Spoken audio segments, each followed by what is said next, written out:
almost busted in Laredo, but for reasons that I'd rather not disclose.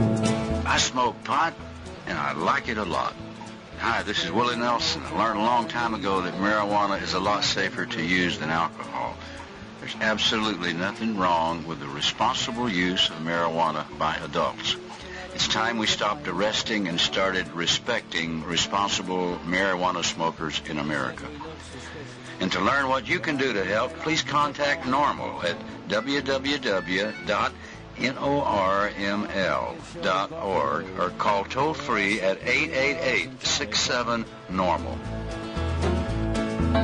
The show was long and we were just sitting there, and we'd come to play and not just for the ride.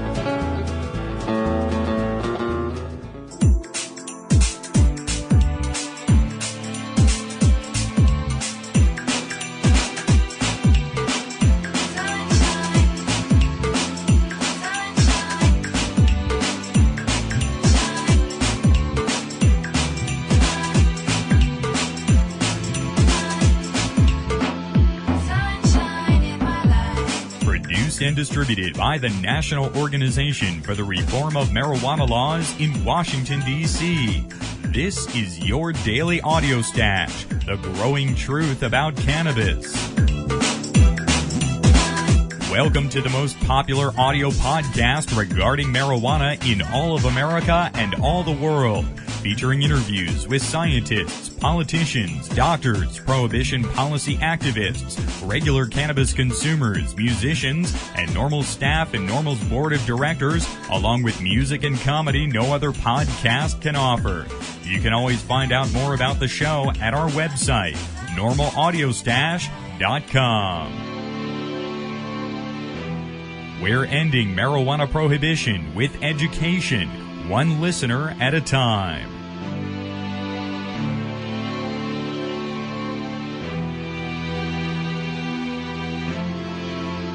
Welcome back to NORML's Daily Audio Stash. Today it is Thursday, July 26th.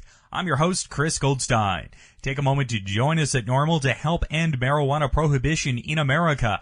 Legalization won't happen without your support, folks, so make sure to make a donation or join NORML right now today at NORML.org. We've got a lot to get to today as we cover the Hinchy-Raubacher Amendment floor debate and vote that took place last night. Here's the full story right now. Congress votes to continue prosecution of state-authorized medical pot patients. 165 members, the most ever, vote to end federal raids in California and 11 other states. Here's the full story from NORML senior policy analyst Paul Armentano. State-authorized patients and their caregivers who use or possess medical cannabis will continue to be subject to federal arrest and prosecution. After the House of Representatives rejected a proposed amendment that sought to limit the U.S. Justice Department's ability to federally prosecute patients and caregivers who are compliant with state medical marijuana laws. The House voted 262 to 165 against the bipartisan measure, sponsored by Representatives Dana Raubacher of California and Maurice Hinchey of New York. The 165 House votes in favor of the patient protection provision was the highest total ever recorded in a congressional floor vote to liberalize marijuana laws. Of those who voted in support of the Hinchy-Raubacher medical marijuana amendment, 15 were Republicans, a loss of 3 votes from 2006, and 150 were Democrats, a gain of 6 votes from last year. Representatives Hinchey and Raubacher, along with Representatives Stephen Cohen of Tennessee and Barbara Lee of California, spoke in favor of the amendment, while Republican Representatives Rodney Frelinghuysen of New Jersey and David Weldon of Florida spoke in opposition to the proposed measure.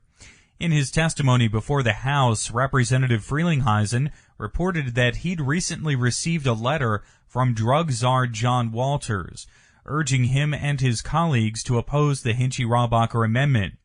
Earlier this month, officials from the U.S. Drug Enforcement Administration issued letters to the landlords of several medical cannabis facilities in Los Angeles, warning owners that they risk arrest and loss of their property if they continue renting to cannabis dispensaries. In addition, the DEA has taken action against more than a dozen dispensaries in Southern California in the past week, including 10 just yesterday. It is estimated that approximately 180 dispensaries are operating in the Los Angeles area. Here's NORML's Executive Director, Alan St. Pierre. It is immoral and unconscionable that the DEA continues to take these heavy-handed and coercive efforts to deny patients access to their medicine. And it is even more disappointing that they continue to have the blessing of Congress to continue to do so. That was NORML's Executive Director, Alan St. Pierre. For more information, you can contact Mr. St. Pierre directly at area code 202-483-5500. Or for more information, you can also contact Dale Geringer, California NORML's coordinator, at area code 415-563-5858. Final vote tallies for the Hinchy-Robacher medical marijuana amendment and transcripts of the floor debate are available online at normalaudiostash.com.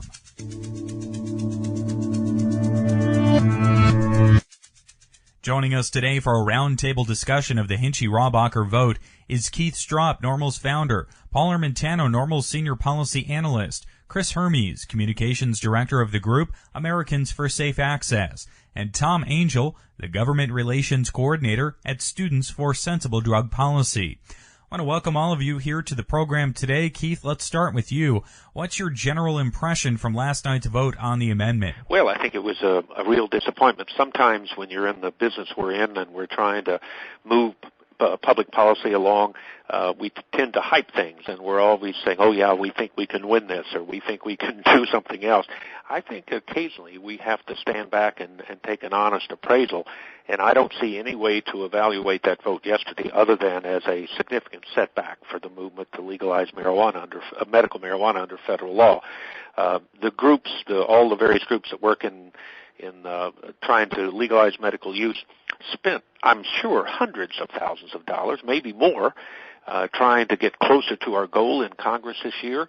One group, MPP, spent quite a lot of money, hired former Congressman Bob Barr, who when he was in Congress was one of our big opponents, but since he's gotten out has actually seen the light and is on our side for things. And they hired him specifically to try to influence some conservative votes in Congress, primarily conservative Republicans.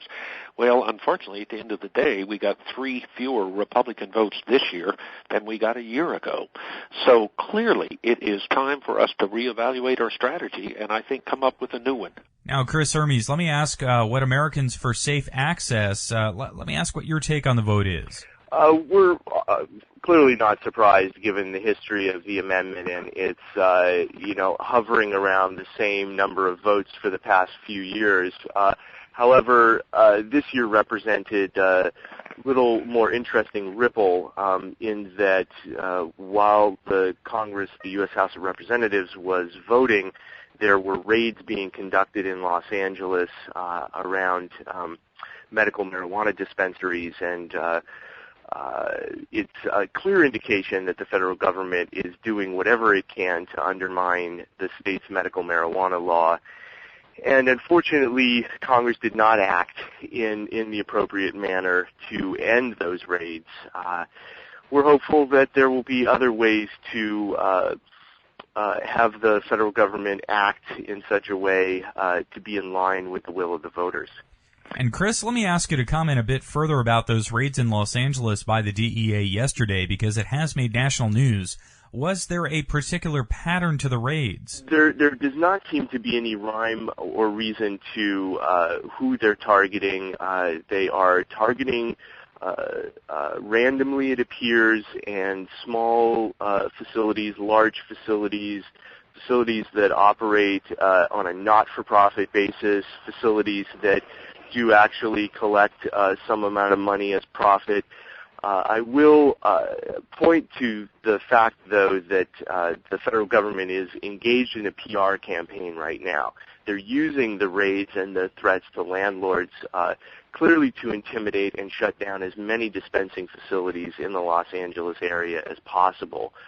The fact that they're saying that these facilities are making a profit or making an excessive profit or selling to non-patients is all superfluous when it comes down to the prosecution of any of these people. These issues will not see the light of day. The federal government risks admitting medical evidence into trial if they raise any of these issues, and they're not about to do that. So they right now get to talk about all of this stuff, make accusations, have the media eat it up, and then when it comes time to prosecuting any of these cases, all they have to do is show that marijuana was present and that it was being sold, and they can get an almost guaranteed conviction. So that's the state of the situation we're in. Often people are relieved when they're not charged federally after these raids occur. And on the other side of that, the federal government gets to come in and confiscate whatever they want without much retribution except activists in the street. And that's what's happening right now. That's what happened yesterday when raids were occurring. Activists came out in strong support of patients and providers, actually shut down the DEA from arresting a few people yesterday. And there'll be more protests tomorrow. There's statewide protests scheduled for Friday, and in Los Angeles there'll be a march at 9 a.m. from the federal building to City Hall. Righto. Well, it is good to hear that there is some on-the-ground activism in response to those raids, Chris. Next up today in discussing the Hinchy-Robacher Amendment, I want to let Tom Angel bring a more personal story here to the table. Tom, again, is the Director of Government Relations at SSDP. But, Tom, you have a very personal connection to the vote last night. Sure. Well, the Hinchy Amendment is extremely important to me and other members of my family because my mother suffers from multiple sclerosis, and she was the first person to put in her application to become a legal medical marijuana patient in the state of Rhode Island when they enacted a medical marijuana law in early 2006. And despite the fact that she is now able to follow her doctor's recommendation and not worry about being arrested by state and local officials, she still has to worry every day about the possibility of federal agents breaking down her door and seizing her home. And that's just a moral outrage.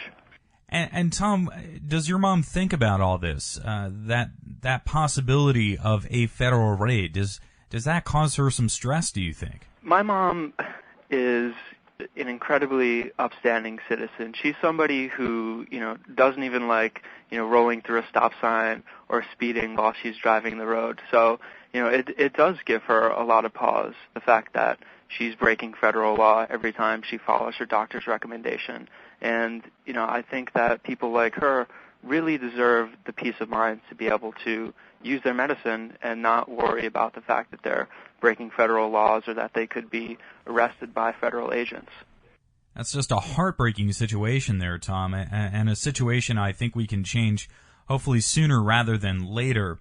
Also, I want to discuss with all of you the fact that 18 freshman Democrats voted no for this amendment. I want to ask if that surprised you, although one of those Democratic freshmen, Mr. Cohen from Tennessee, did speak passionately in favor of the amendment. Yeah, I think Congressman Cohen's remarks on the floor were incredibly moving. The way he was able to just talk about his friend who had used marijuana and unfortunately passed away from cancer, I think, probably weighed on the minds of many members when they were getting ready to cast their votes on this issue. But about the sort of overall results, I'm simultaneously encouraged and disappointed. I say I'm encouraged because you have 165 members of Congress saying that medical decisions should be made by doctors and their patients, not by federal law enforcement officials. And I think that's a huge victory to have 165 members of Congress saying that. But I'm also disappointed because you still have 262 members of Congress who came down on the other side of that issue and said, we don't care what doctors say is best for their patients. We're going to leave it up to the law enforcement officials to decide. So we have definitely a long way to go, but I also think that we've come incredibly far. Paul and Keith, I'd like you also to weigh in on those freshman Democrats out there. Paul, what did you think of that? I was disappointed to see that among the freshman Democrats, a smaller percentage of them voted in favor of this than did their incumbent Democrat colleagues. That indicates to me that either they are not yet educated to this issue to the degree they should be, or that they were leaning politically conservative because they were just recently elected. I find either excuse somewhat inexcusable, but certainly if it's a matter of education, it indicates that among these freshman members, we need to do a better job cluing them into the facts on this issue. And Keith, what was your take on that freshman Democratic vote split? Well, with the freshman Democrats, you can kind of understand the fact that they were freshmen means they obviously came in and in most cases replaced a Republican. It was probably a close election. They're not at all secure in holding on to the seat in 2008. And so I think a lot of them simply took the timid role. They took the timid position of let's duck our head on this controversial issue of medical marijuana because, after all, we want to get reelected. I'm afraid what it suggests is that whether it's Democrats or Republicans, most members of Congress are more concerned about getting reelected than they are about affecting good policy. I'd like to think the Democrats were better, but it doesn't look like they are. And on the other hand, there were just 15 Republicans overall who voted in favor of the amendment. One of those surprise Republican votes was Tancredo. He's vying for the Republican presidential nomination. Yeah, you're right. Only 15 Republicans voted for this amendment. That was a loss of actually 3 Republicans from the prior year. I was a little bit surprised that the number was so low just because, as Dana Rohrabacher had spoken to you the other day, he indicated that, in fact, a lot of his fellow conservative colleagues, he believed, were growing more supportive of this amendment. And, in fact, I had talked to others behind the scenes who had voiced that same impression. I have no doubt that the staffers of many Republicans probably in the prior days did indicate, in fact, that they were leaning toward voting for this, and it is unfortunate when the vote actually came that, in fact, they did not. And there is another piece of legislation that has been introduced in the past but has never gotten as far as the Hinchy-Rohrabacher Amendment, which did receive, again, a full House vote last night. But a bill by Barney Frank and Ron Paul would actually reclassify marijuana in the Controlled Substances Act, which, and correct me if I'm wrong here, but if marijuana were moved into Schedule 2, doctors could actually write a prescription on a prescription pad as opposed to simply a written recommendation for marijuana to patients. Yes, that's right. If the Barney Frank Ron Paul bill were to pass, and it'll be introduced shortly, it's been introduced for I think 8 years in a row or something like this. What it would do, it would reclassify marijuana to a lower schedule, either Schedule 2 or Schedule 3 under the Federal Act. And what that means is, yes, there are still controls over the drug, but it means that if a physician believes marijuana would help a patient, they don't have to simply recommend it and the patient has to go out on the black market and find it someplace. No, they could prescribe the drug like they prescribe OxyContin or codeine or cocaine or all kinds of Schedule 2 drugs that have potential harm if they're used in the wrong manner but have a lot of very positive uses if they're prescribed properly.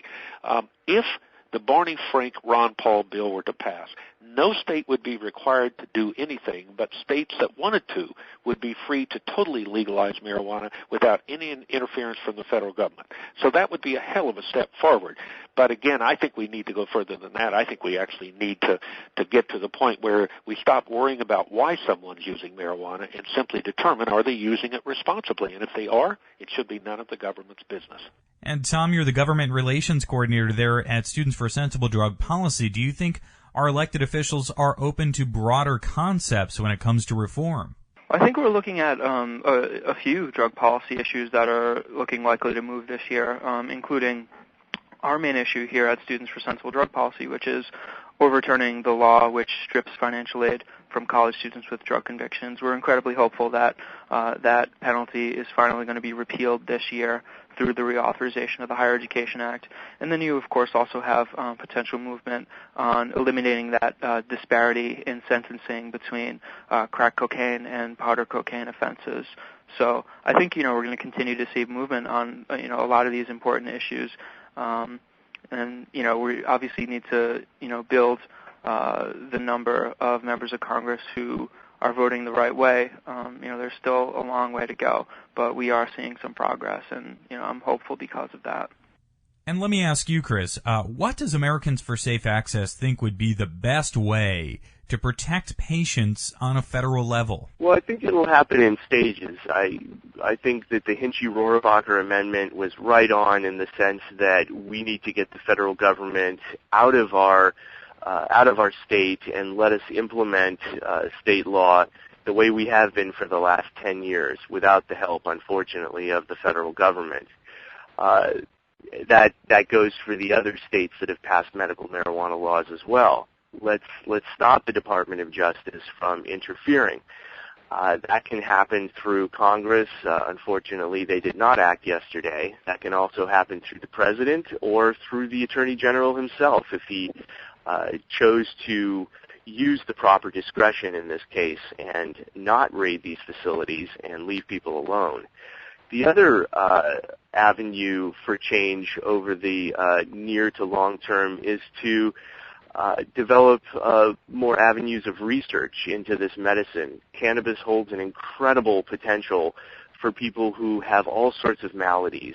And it's important in this country, because it's certainly happening in other countries around the world, that we embrace the research, the potential, and fund efforts that will explore different areas of cannabis effect on MS, cancer, HIV, on and on. And so currently, unfortunately, the DEA has a monopoly with the National Institute for Drug Abuse and will not let other entities do that kind of research.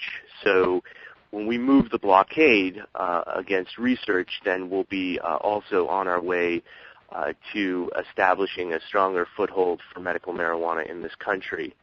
One of the final avenues is to provide that safe access that people in California voted for in 1996, where the federal government actually comes to the aid of patients not only in legal states but in other states, in all states around the country.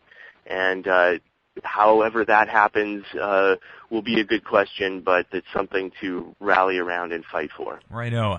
And Keith, when could that Barney Frank Ron Paul bill come up this year? I think they were waiting, frankly, until after this amendment on the appropriations bill. It may be introduced even before they go on vacation in August, but if not, it'll be introduced very shortly thereafter. But as I've mentioned to you a couple of times, we're also going to have a general decriminalization bill introduced in September, and it's a bill that's going to say we want to remove all penalties. Not reduce it to a small $100 civil fine. All penalties. It'd be perfectly legal to possess up to 3.5 ounces of marijuana in private, and to not-for-profit transfer of small amounts of marijuana would also be totally decriminalized. That's a bill that's based on the original Marijuana Commission recommendation that goes all the way back to 1972, and it's still a valid recommendation, and it's what we should be doing. Righto. Well, gentlemen, I want to thank you all for joining us here today to discuss the Hinchy-Rohrabacher amendment vote. Everyone can read the transcripts of the debate and the full vote roll call with links we have at normalaudio-.com. Thanks again to you all. My pleasure. Sure, no problem. Thanks, Chris. No problem, Chris. Well, thanks for talking about this important issue, Chris. We appreciate it. Keith Strupp is NORML's founder and legal counsel. Paul Armentano is NORML's senior policy analyst. Hermes is the director of communications for Americans for Safe Access. And Tom Angel is the government relations director at Students for Sensible Drug Policy. We have links to everyone's website at normalaudio-.com.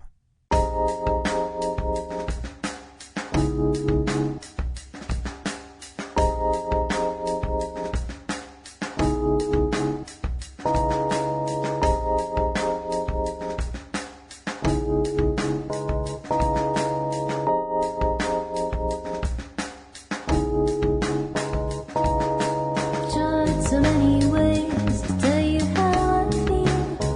You just won't listen.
listening to Pod Safe Music on NORML's Daily Audio Stash.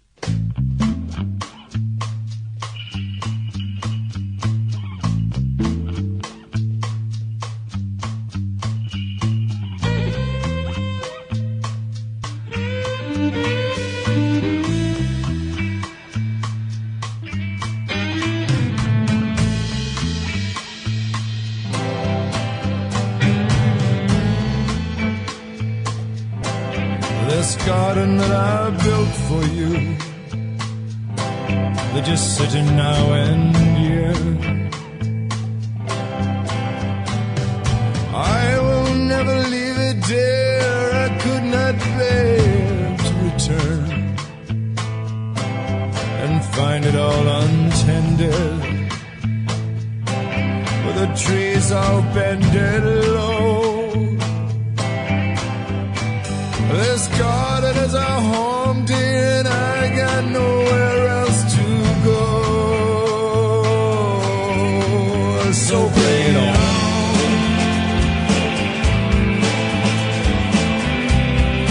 Bring it on. Every little tear.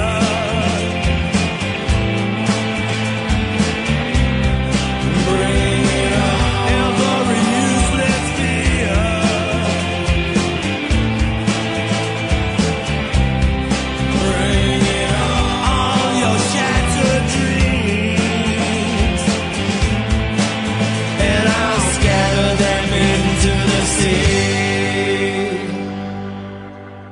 Into the sea.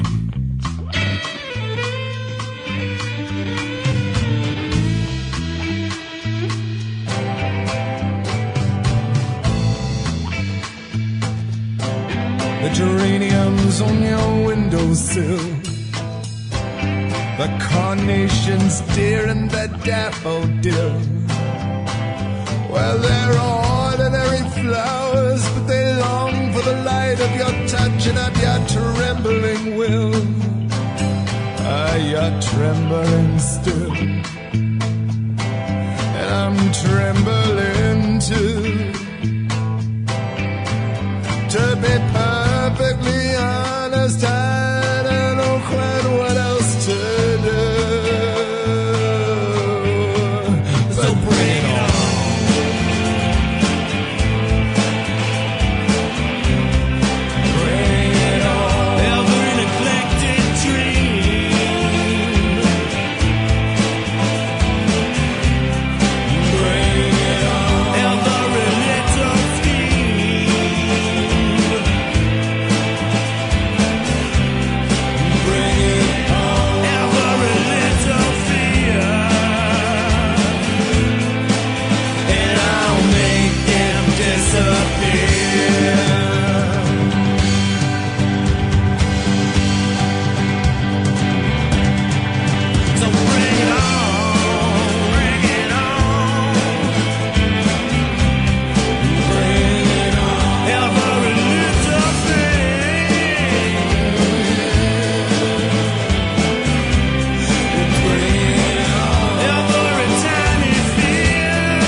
That was some fine music found at podshow.com. We have links to all the artists at normalaudiostash.com. 76% of Americans no longer support arresting and jailing marijuana smokers, and nearly as many support the medical patients having access to medical marijuana. And over 80% of our citizens now believe the war on drugs is an ineffective failure. So the question is, when will the government's misguided war on adult marijuana smokers finally end? When? Simple. When you and your like-minded friends, family, and coworkers get involved with an organization such as the National Organization for the Reform of Marijuana Laws, also known as NORML. My name is Keith Stropp, and I founded the organization in 1970. Contact us at NORML, toll-free, 888-67-NORML, or by visiting the organization's up-to-date webpage at www.norml.org.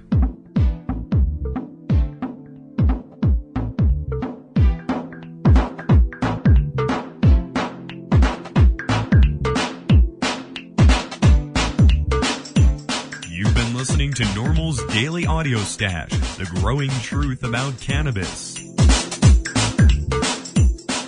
Make sure you visit our website at normalaudiostash.com. That's NORMLAUDIOSTASH.com for more information about every day's show.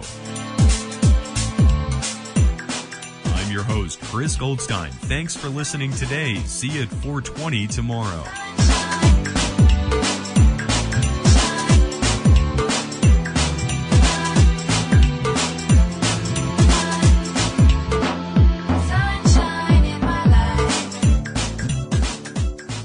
The podcasting technology of NORML is made possible by Red Aphid Interactive Media. More information at redapphid.com.